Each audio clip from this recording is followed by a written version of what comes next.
Setelah terkena bacokannya Jinwo, Antares nyaris tidak percaya melihat bala tentara Rulers tiba-tiba muncul di sana. Karena sejak kedatangannya ke pulau tersebut, dia sama sekali tidak merasakan keberadaan satu gate pun. Padahal butuh energi sihir yang luar biasa besar untuk bisa terhubung dengan dunianya para Rulers. Makanya dia bertanya kepada Jinwo, bagaimana bisa bala tentara Rulers bisa tiba-tiba ada di sana? Antares pikir tujuan Jinwo membawanya ke pulau terpencil sendirian hanyalah karena dia tidak ingin ada yang mengganggu pertarungan mereka. Akan tetapi, ternyata sejak awal Jinwo sudah berencana untuk memanfaatkan energi sihir hasil bentrokannya dengan Antares untuk membuka jalan bagi kedatangan pasukan Rulers. Antares benar-benar bingung bagaimana caranya Jinwo bisa berkomunikasi dengan Rulers. Setelahnya diketahui kalau Jinwo memanfaatkan wadah para Rulers yang ada di bumi untuk mempersiapkan sebuah gate yang bisa menjadi jalan bagi kedatangan tentara Rulers di suatu titik koordinat tertentu. Dengan strategi macam itu, meski jika akhirnya dirinya akan kalah dari Antares, tetapi pada akhirnya pertempuran yang pecah bumi tetap akan bisa dimenangkan. Antares yang mengakui kalau dirinya sudah kalah gara-gara gagal melihat dari sudut pandang makro, akhirnya dipaksa mengaku oleh Jinwo kalau dialah yang sudah menyuruh Fangs Monarch dan White Flames Monarch untuk menyergap Ashbourne. Setelah secara tidak langsung Antares mengakuinya, Jinwo langsung mengacungkan jari tengahnya sebagai perpanjangan tangan dari Ashbourne yang sudah menitipkan pesan mendalam tersebut kepadanya. Antares yang tersulut emosinya langsung berniat membacok Jinwo dengan pedangnya. Namun niatnya tersebut tidak kesampaian karena bala tentara Rulers sudah keburu menghujani tubuhnya dengan tombak mereka. Dan sebelum tubuhnya menghilang sepenuhnya, Antares bersumpah akan menunggu Jinwo di alam kematian untuk balas dendam. Setelah Antares menghilang, sang Rulers mengatakan kalau dia tidak tahu harus berbuat apa sebagai ucapan terima kasihnya kepada Jinwo.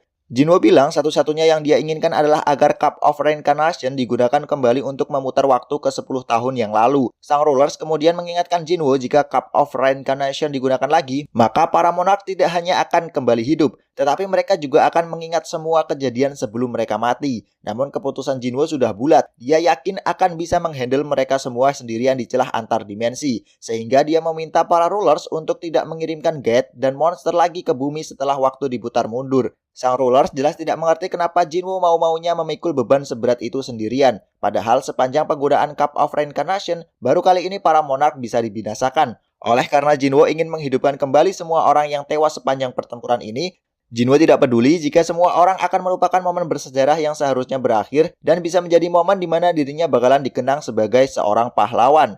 Sang Ruler selalu kembali mengingatkan Jinwo karena Cup of Reincarnation sudah hampir expired. Setelah ini mereka tidak akan bisa menggunakannya lagi untuk mengulang waktu. Sehingga jika Jinwo gagal dalam rencana itu, maka kehancuran sudah menanti di depan mata. Sementara jika rencananya berjalan sukses, tidak akan ada satu orang pun yang akan mengetahuinya. Namun keputusan Jinwo sekali lagi sudah bulat. Dan sang Rulers pun mengakui kalau sifat keras kepalanya Jinwo itu mengingatkan mereka dengan Ashbourne. Nah, sebelum Cup of Reincarnation akhirnya digunakan kembali, Jinwo bertanya kepada Rulers terkait bagaimana nasib para tentara bayangannya. Sang Rulers bilang mereka yang punya kehidupan lain di masa lalu akan menghilang, sementara yang tidak akan tetap menjadi tentara bayangannya. Mendengar penjelasan itu, Jinwo pun siap jika Cup of Reincarnation akhirnya akan digunakan kembali untuk yang terakhir kalinya. Cahaya yang sangat terang menyinari seluruh bumi sesaat setelah Cup of Reincarnation digunakan lagi. Dan di sebuah apartemen yang damai, seorang anak bernama Jin-ah disuruh untuk membangunkan kakaknya yang diduga masih tidur pulas di kamarnya. Saat pintu kamar dibuka, ternyata kakaknya itu sudah bangun dan dia pun langsung tersenyum kepada adik kecilnya yang kelihatannya sudah mandi pagi. Begitu sampai di ruang makan, ibunya yang sedang memasak sarapan menyambut dengan senyuman. Sementara ayahnya yang sedang membaca koran terlihat heran karena anak kecil yang ternyata adalah Sung Jinwo itu memanggilnya dengan sebutan ayah, padahal biasanya memanggil papa.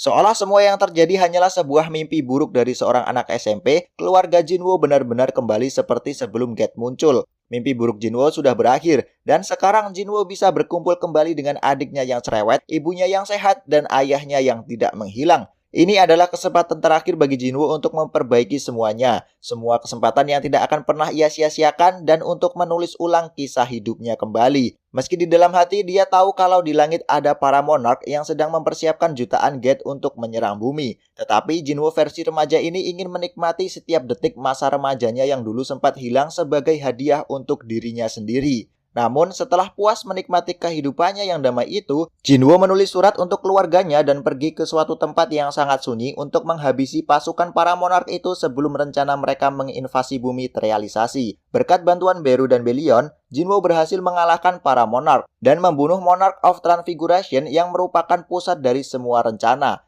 Setelah 27 tahun berada di celah antar dimensi, satu-satunya monark yang harus dihabisi tinggal sang Destruction Monarch beserta pasukan naga penghancurnya. Oleh karena aliran waktu di celah antar dimensi berbeda dengan aliran waktu di bumi, Jinwo memperkirakan saat ini waktu di bumi baru berjalan 2 tahun. Karena sudah sangat kangen dengan keluarganya, begitu Belion melaporkan kalau semua musuh sudah disterilkan, Jinwo langsung menjadikan mereka semua sebagai tentara bayangannya dan bersiap menyerbu markas Sang Raja Naga. Sementara itu, di atas singgasananya, Sang Raja Naga yang mendapatkan kabar kalau pasukan Monarch of Transfiguration sudah disapu bersih memutuskan untuk menjadi tuan rumah dari pertempuran puncak. Dengan semua ingatan yang masih utuh, Antares yang tidak menyangka akan bisa bertarung lagi melawan Shadow Monarch di dunia fana, kali ini bertekad untuk habis-habisan sejak awal. Karena dulu belum sempat berkenalan, kali ini dia menyempatkan diri untuk menanyakan nama asli dari Shadow Monarch kedua sebelum memulai duel mereka. Setelah itu, duel hidup mati yang mempertaruhkan nasib bumi pun dimulai. Di dunia nyata, waktu sudah berjalan selama 2 tahun dan seluruh Amerika heboh gara-gara ramalan dari seorang cenayang yang mengatakan bahwa dewa kehancuran akan segera turun ke bumi untuk mengakhiri dunia. Normalnya, ramalan seperti itu hanya akan dianggap hoaks oleh kebanyakan orang. Namun karena ramalan itu keluar dari mulutnya Norma Selner yang 2 tahun sebelumnya sukses memprediksi banyak kejadian besar seperti kematian diktator Korea Utara, penculikan penumpang oleh teroris, dan lain sebagainya, dunia tidak bisa begitu saja mengabaikannya. Sehari setelah Norma Selner mengatakan bahwa dewa kematian akan turun ke bumi dengan pasukan yang sangat tidak terbatas, sebuah fenomena yang tidak biasa muncul di langit Seoul. Dan tidak butuh waktu lama sampai fenomena yang di masa lalu dikenal sebagai kemunculan Gate itu mengalami dungeon break. Lalu di saat semua orang merasa bingung dan takut atas apa yang sebenarnya sedang terjadi, Jinwo akhirnya kembali ke bumi, disambut oleh seorang pria misterius yang membawakannya sebuah karangan bunga. Pria tersebut sempat terkejut karena melihat Jinwo kembali ke bumi dalam wujud seorang anak SMP. Merasa tidak menyangka kalau Jinwo bisa kembali dengan selamat setelah menanggung semua beban ekstra berat di pundaknya sendirian, pria misterius yang ternyata adalah utusan dari Rulers itu bahkan bisa melihat ada 10.000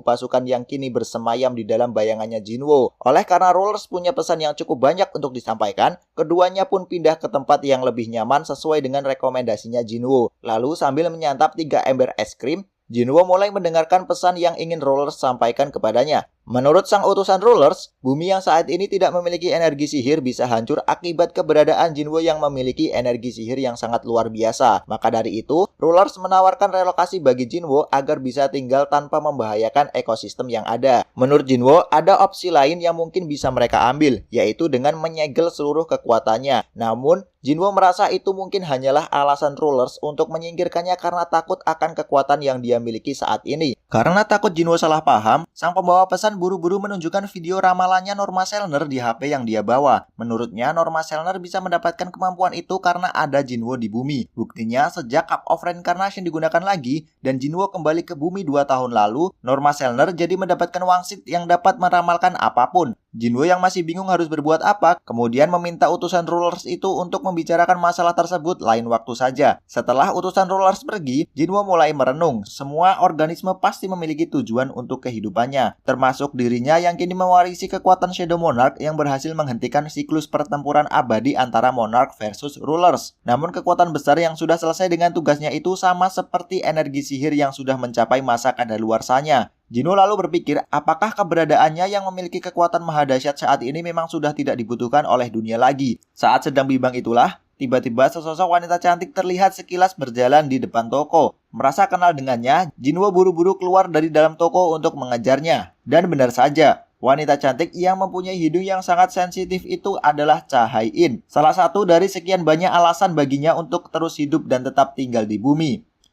Ya, cerita Solo Leveling akhirnya tamat. Terima kasih banyak telah mengikuti channel ini dari awal hingga akhir. Selanjutnya bahas apa nih guys?